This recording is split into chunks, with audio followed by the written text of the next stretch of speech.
Hey everybody, welcome to episode 3 of the Monday Having. We have a special guest today, Lavon Bolech. Hi! So today, Lavon's amazing. We are going to be talking about this book. It is the 12-week year. And so I brought you on because I've actually just learned about this strategy or this book, really. And just doing my research for this podcast, I started looking into it and I'm fascinated. So what got you even interested in this, or how did you get introduced to this? Well, off the air, we were talking about, first of all, I had a 25-year career in corporate America. Okay. I was in pharmaceuticals, and my husband was in the commercial flooring business for 30 years, drugs and rugs. And anyway. You got to say hi to Rick. Hi, Rick. We love Rick. So anyway, we had, I don't want to say many, but several investor properties, rental properties, and so forth. So when we lost our jobs in 2007, within 6 months of each other, my husband said, why don't we get into real estate? Now, I don't know for history buffs, if you know what was going on then. The Great Recession happened right at that same time. But we don't know any different. Yeah. And as we were talking offline, I mean, real estate is a widget. It's a ways to a means to fund your life. We learned everything we could about it. And at year 3, we were only going so far. And the number one thing we did is we got a coach. Okay. And that helped tremendously. I mean, if you don't know how to do something, get a coach. The second one was, and the reason this book is so awesome, and I'm going to be very brief because there's so much more to it than this, is that it takes what's called annualized thinking and breaks it down. Corporate America, you were in at one point? Yes. You? Yeah. Okay. Don't you remember October, November? You went to those big planning. Crunch time. It's crunch time. Yeah, got to beat the goals, got to beat the numbers. You got to beat the goals, and you're over there going, where are those goals? Anyway, where are they? What did we talk about last October? Yeah. And then they brought you in what I would call the meeting before the meeting for the meeting to talk about the upcoming year and what you're going to do it. And then all of a sudden you woke up the day after New Year's, which is January 2nd or 3rd, and you've got to sell $10 million in real estate. You got to lose that last 10 pounds. You've got to be a better father. You've got to do some things with your church, and you're just sitting there going, wow, how do you do that? And so our culture, we were talking about that early too, our culture in the United States is annualized thinking. And what this does is that a year needs to only be 12 weeks.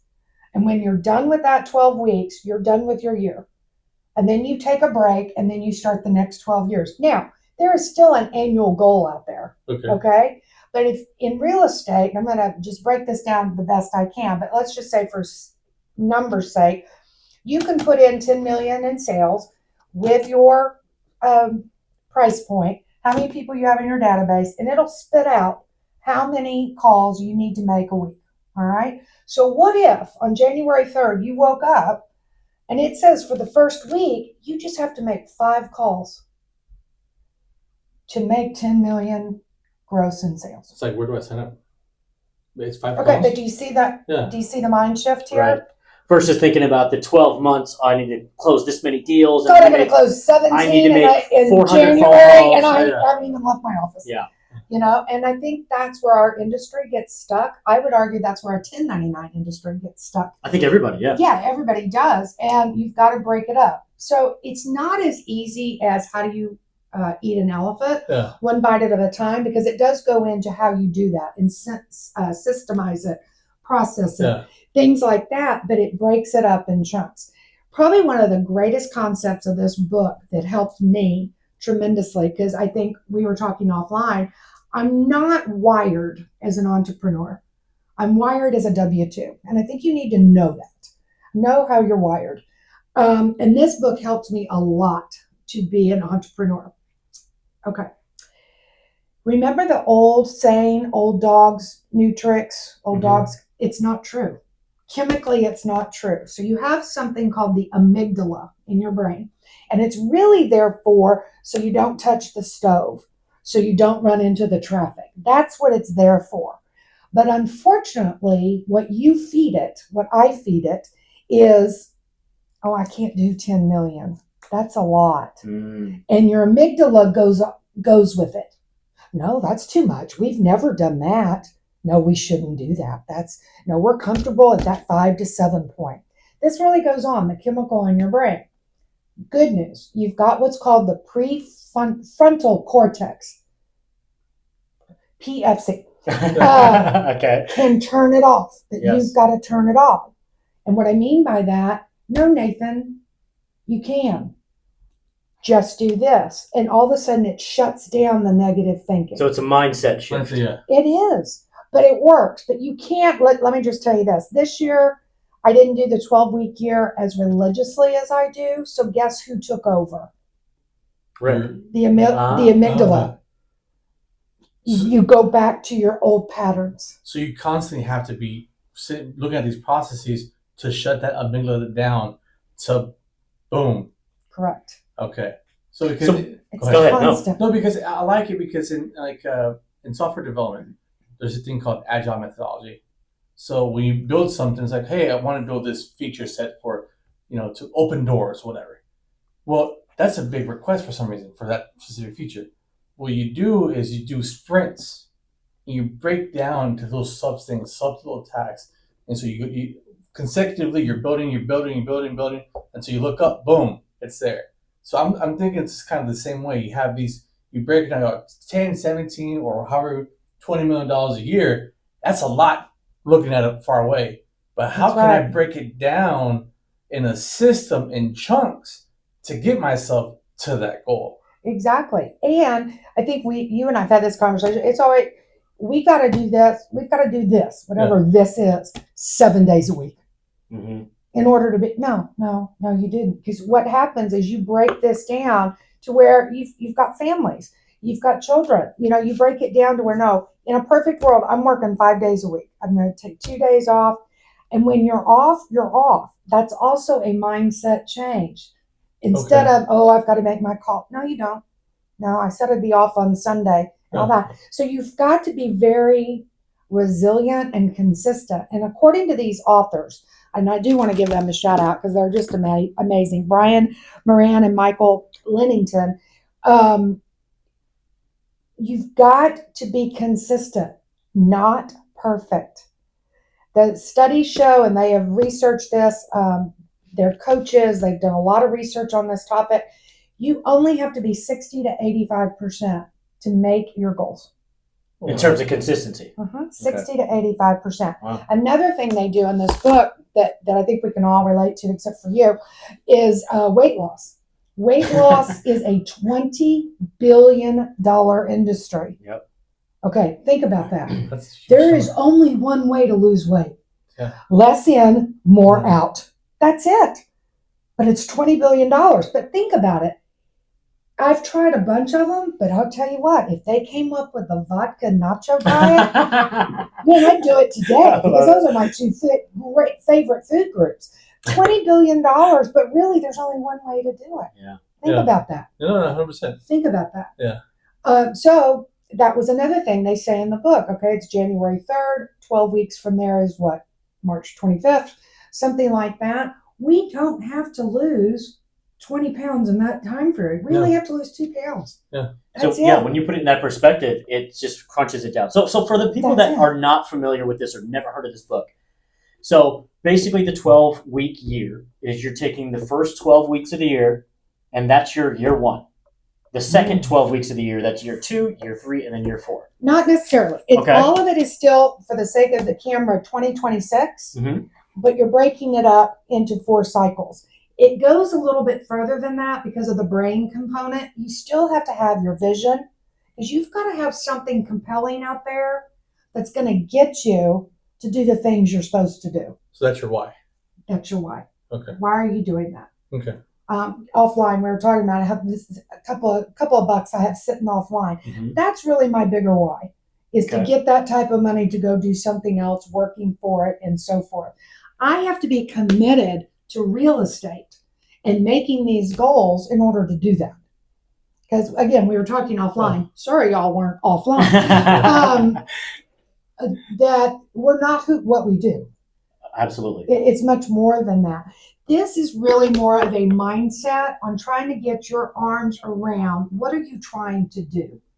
And then how are you going to do it and to where it's in bite-sized pieces? And what I love about this is the fact that it's like, whenever January comes around, you have these massive, huge goals for the year, but you feel like you have a lot of time. You do. Right? You feel like, oh, it's only January. And then you blink your eye and it's in the middle of the summer and you're thinking, all right, I got to get on it. And then come October, like we were talking about, is October when it's crunch time. I haven't met my goals. I'm not on track. So now I got to go. What I love about this is the fact that you're just shrinking down the time frame to where, like, come January 1st, wow, I have 12 weeks to meet my goals. But those goals, like you said, are bite-sized, right? So they're not only just doable, but they're obtainable. And once you have that first win, well, guess what happens when the second 12 weeks come around? It's still bite-sized, still obtainable. And then come October, November, you're not having to do the crunch time and like go when everybody else is winding down. You're ramping up. That's exactly right. And another thing, to your point that we were talking about, is the processes. You've got to be able to inspect what you expect. And totally, did I make those 5 calls? Did I follow this program? Did I do this? Did I do that? You don't just show up at the office and hope for the best. Yeah. So, which is normal. Yeah. And real estate is absolutely normal. It is. Yeah. Well, so it's not like if you're out there and you're like, I'm not doing any of that. Unfortunately, that's normal. Yeah. But if you really But it's not too late. It is not too late. No. It's never too late. It's never too late. It's never too late to do your goals. Yeah. So it's and like to follow those. Like that adage, which is like, if you fail to prepare to fail. That's right. So what I want to know is how did you first come to this?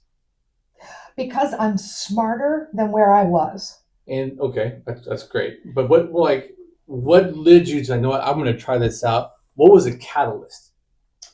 Like that pushed you You're to making like big words, Nathan. I don't know. So what drove you? What drove you to like what? How did you find this book? Between Rick and I in corporate America, we were making hefty 6 figures. Okay. Hefty. We both had skill sets. We both had the knowledge. We both were driven. We both were smart.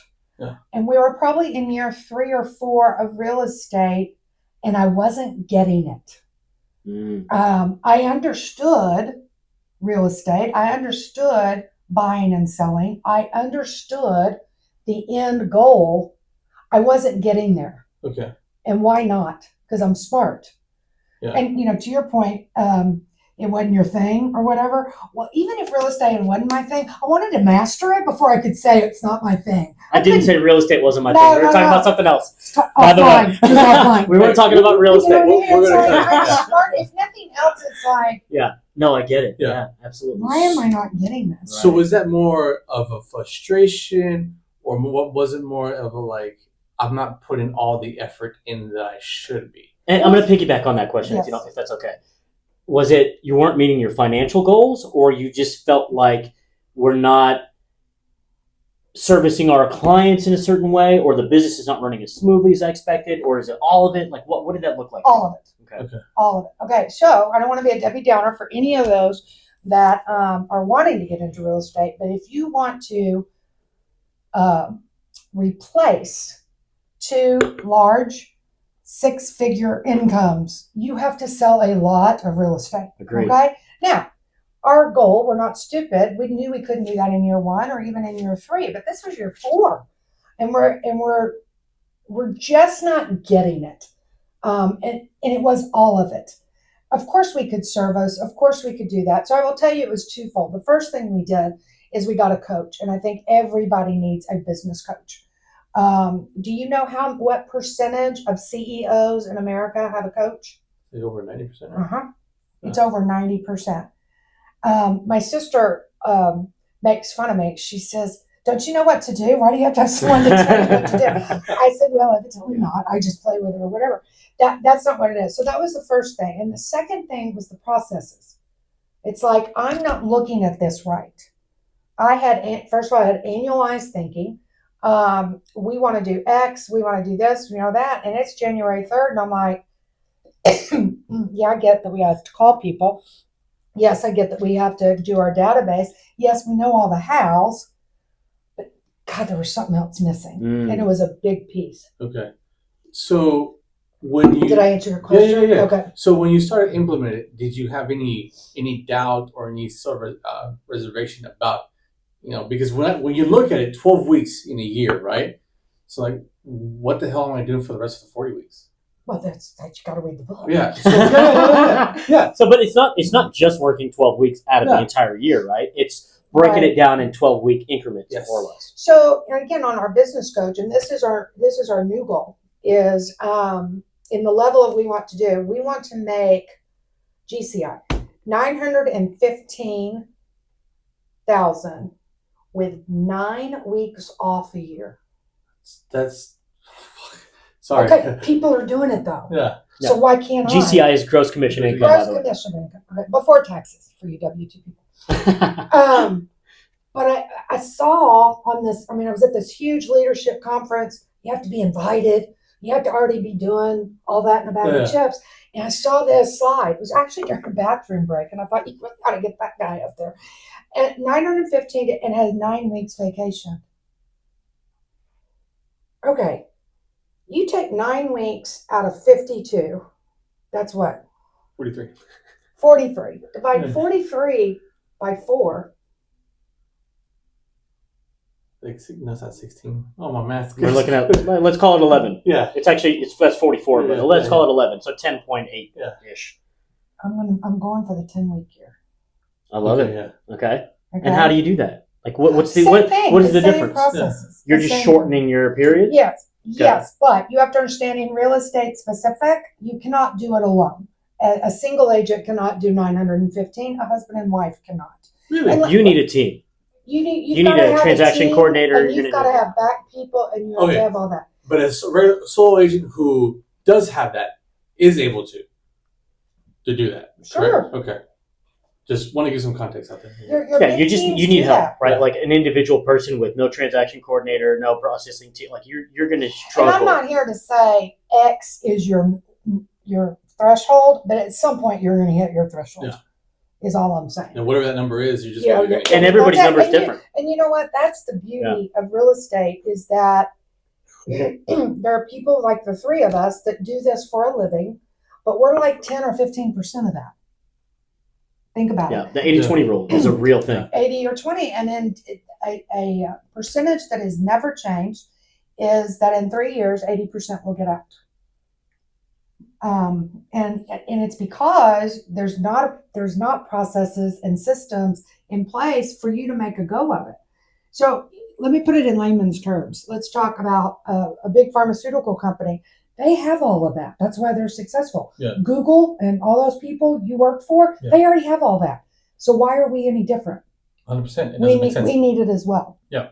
Especially, I can see because you hear these people say, "Oh, real estate, the flexibility, all that stuff." Oh, but in reality, yes, that is. No, true. You're working tremendously more being a real estate agent than you are 9 to 5. But in real estate, I don't have someone on top of me. You need to do this, and this.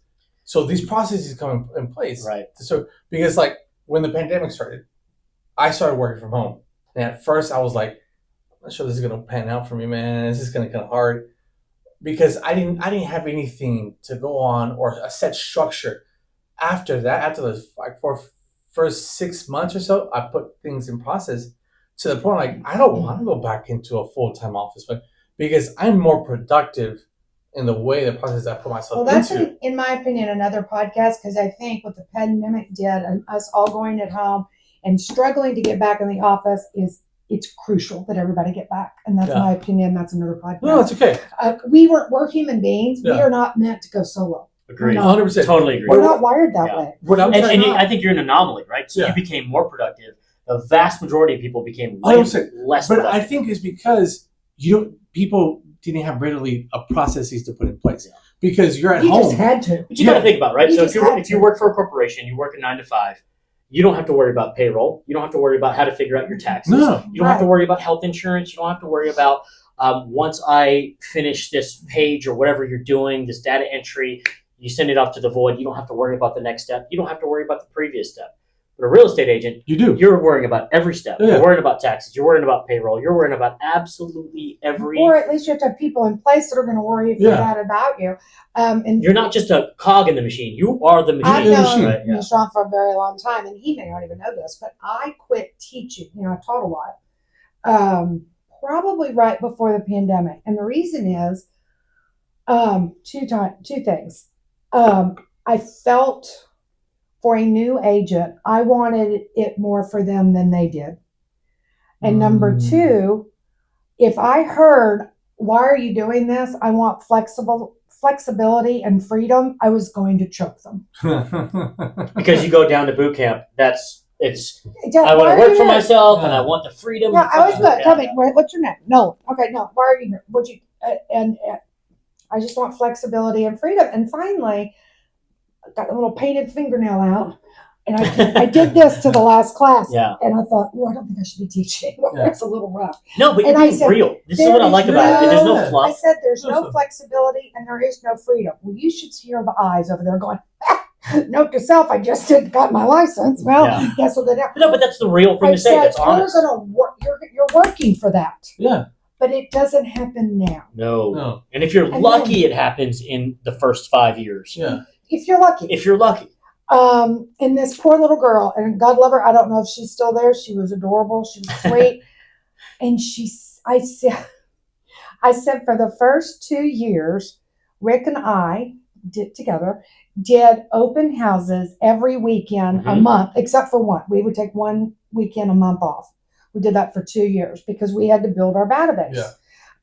We had a lot of friends, but I don't know if you're in corporate America, you just have the database you need. Yeah. Correct. And so we had some, but you had to fill it and all that. Her eyes got so big. She goes, you work on the weekends? Oh, no. She's a real estate agent. Or a new one, about to be. Trying to be. Yikes. Well, and I took my tea and my straw and I went, mm-hmm. Yeah. I think. Yeah, that's a. Yeah. Like, because that's a scary question. People have for a new agent. We're all like, you're your own entrepreneur. Yeah. I'm my own entrepreneur. Everyone in real estate is an entrepreneur. People glamorize. Like, I work for myself. I have this X car. I have this house. I have this watch.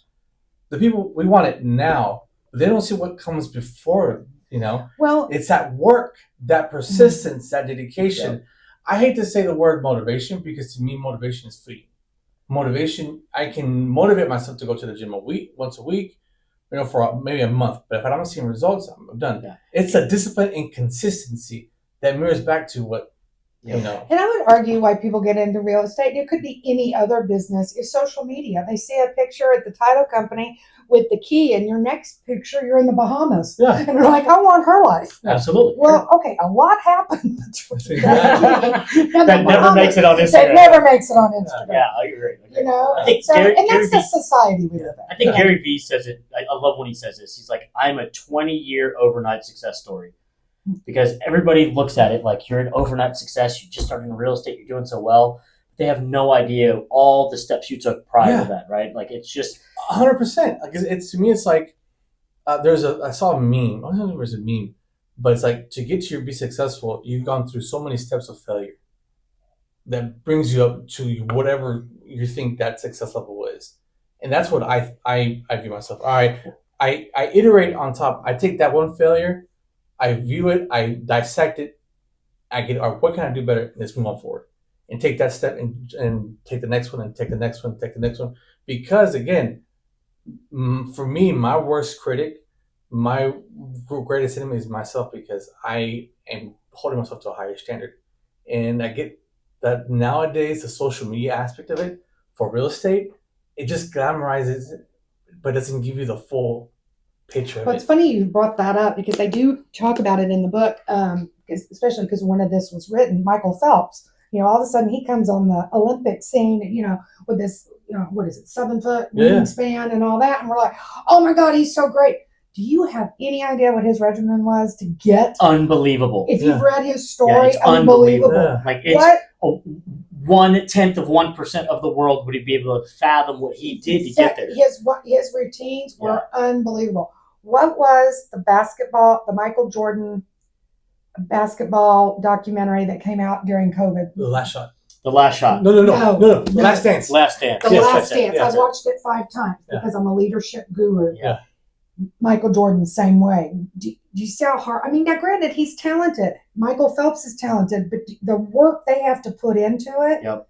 Kobe do Bryant. that. Kobe Bryant. Yeah. Kobe Bryant. These people don't just show up. No. There's a thing where he would. There was, I think it was on the USA team. I forgot what it was in the Beijing Olympics, where he would be invited. Hey, let's go to this party, right? And he said, no, I gotta wake up at 3:00 in the morning to practice. Keep in mind, at 10 a.m., they had a team practice. So he's practicing for himself before the whole team. And his teammates saw that, like, oh, no, we gotta step up our game because he's not playing around. We're out partying. He's running whatever. He's in the gym. He's in the gym, hitting it hard. That is the moral of this podcast, is that you've got, whether it's real estate, basketball, swimming, whatever, you've got to work at it. I'm still amazed. I will get here 2 days a week because I do work out the other 3, but I will get here at 8:30 in the morning and there's no one here. I drop my daughter off at 7:30. I'm usually in the office by 8:15 at the latest. No one here. It's ghost town. Right, Okay, and this why is not is just that? our office. This is No. We're not talking 99% about, we're of real estate talking about offices. Well, that and people that are entrepreneurs or whatever. And I'm not saying that you shouldn't work at home and that when you don't see me up here, I'm not working. But I do think, again, I have a structure. 2 days a week, I'm up here 8 to 5. The other 3, I'm either not up here or I'm up here like today. I was here for 12 because I worked out this morning or whatever. But I have a schedule. Yeah. So I want you to expand on this because I was fascinated when we talked about this, yesterday or the day before. You were saying that you don't make phone calls every day. You're not doing the exact same routine every single day like what is sort of taught in entrepreneurship or even corporate America. You come in, you do the same thing every day. You time block. In the mornings you're making phone calls and then you go do this and then you go do that. You go do this. You do it so differently and I'm fascinated by it. So you have very specific days that you do different things, right? So you'll do phone calls on one day, you'll have meetings another day. I don't know exactly what your schedule looks like, so I'd love for you to tell people about how that first works. of all, it doesn't work as fabulous as I just told you it does, but it does follow the same theme. Mondays is my strategy day. Okay? You've either worked the weekend or whatever, or it's hard to get a hold of an agent on Monday. Have you ever thought of that? I have, yes. Very much those so. are my Mondays are strategy almost day. like another Sunday. So, and so normal people's Sunday. Right, correct. Yeah, not real estate agents Sunday. Sunday. That's true. So that is my strategy day. I have to be very careful because I do love helping out our office. I have to be very careful with the yes, I'll do that. I tend to do that more on a Wednesday, Thursday. Thankfully, she said yes to the podcast. Yes. Because I love to do this. I have a hard time shutting me up. And I love this guy. I love you too. Thank you. But again, that's a process. That's a strategy. That's consistency that I do. I think you need to know yourself. And this is a true story. We took personality tests and I'm finite. I'm finite on time. Like when I'm done, I'm done. My husband is wired and he's perpetual. He has no idea what time of day it is. Oh, wow. Okay? So if you struggle with time, you might want to get a personality test to find out. So this whole structured business is easy for me because I'm wired that way. Okay. So again, I alluded to at the first of the podcast that I have a formula on how many calls I have to make, how many conversations I have to make X amount of money, and blah, blah, blah, blah, blah. Over time. This is how it works. For us, it's 20. So we divide up a week. So we divide up that list. I'm in the car. Today I went to Frisco. I made 4 calls. What are you going to do? Other than listen to podcasts, you could do that. Exactly. I made my calls. Yeah. I'm done. I got a hold of And you were driving there anyway. You were stuck in a I car. didn't do anything. So you might as well knock it out. Yeah. So that's another thing I do. I utilize our time. Again, I really try to work 5 days a week, as you know. Does that always happen? No, but that's the goal. Absolutely. But you have to put it out there. Right. You have to put it out there. And 9 to 5 people might be thinking, you're trying to work 5 days a week. That's insane. But for a real estate agent, for most real estate agents, I mean, it's a 7-day, 365-day a year type of job. It really is, right? You're nonstop. It is. And even then on the days off, you're fielding phone calls and you're replying to emails and you're maybe texting a client and going to the title company trying to figure out, making sure they got documents, or talking to a lender like myself, or you're always doing all the things. Another thing this book does that I'm obsessed with, and that's time management. If you ever hear yourself say, I didn't have time for that, I ran out of time, what the authors will argue, are you waiting for it? Yeah. It wasn't important to you. Oh.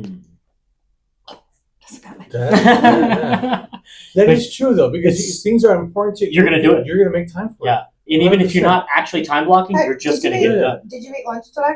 No.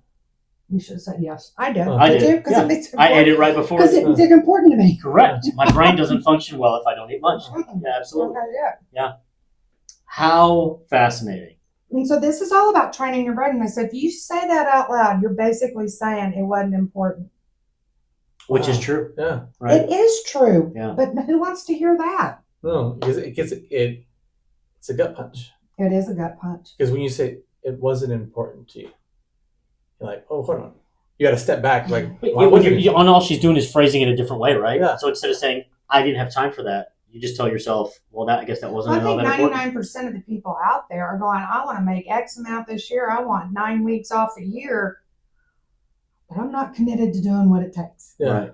And I think you're right. You need to be real with yourself. So if you're not committed with what it takes, then get a good understanding of what you are or what you can commit to, and then work the math backwards. Well, what does that equate to as a salary, or as a goal of losing weight, or spending time with your family, or whatever that goal may be? It doesn't even have to be monetary, right? It could be anything.